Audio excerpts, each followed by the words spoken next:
Salut! Alors donc dans cette partie, ce qu'on va faire, c'est qu'on va pas spécialement avancer sur le Rubik's Cube, mais aujourd'hui je vais plutôt vous apprendre à comment faire les algorithmes. Je vais vous apprendre un langage international des Rubik's Cube. Ça va être par rapport à une certaine lettre, vous allez savoir quel mouvement faire. Il y a énormément de mouvements différents. Donc, en fait là ça va être par rapport au langage anglais. Quand je vous dis R, c'est ça.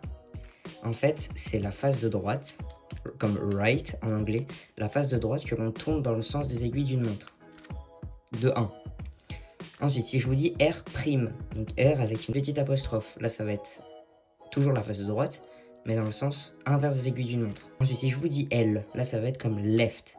Si je vous dis L, là ça va être comme ça, dans le sens des aiguilles d'une montre, la face gauche. Et si je vous dis L', ça va être du coup l'inverse, toujours la face gauche. Ensuite, on va avoir un autre, c'est up, donc là c'est la face du haut, le U.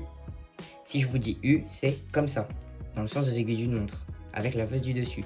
Si je vous dis U', c'est comme ça par contre, dans le sens inverse des aiguilles d'une montre. Ensuite, on va avoir D, comme down, donc la face d'en dessous.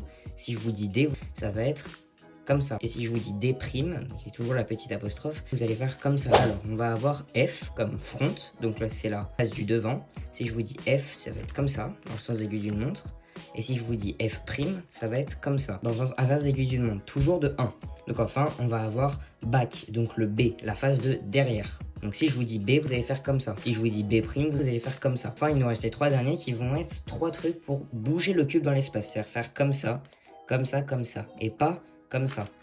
Là, on va pas toucher aux faces. On va juste tourner le Rubik's Cube. Donc si je vous dis X, vous allez faire comme ça. Si je vous dis X', donc avec toujours la petite apostrophe, vous allez tourner le cube comme ça. Ensuite, on va avoir Y. Y, là, ça va être quasiment pareil. Sauf que si je vous dis Y, vous allez faire comme ça. Et si je vous dis Y', vous allez faire comme ça. Enfin, pour terminer, on va avoir Z. Donc Z, ça va être très simple. Ça va être comme ça. Donc Z, comme ça.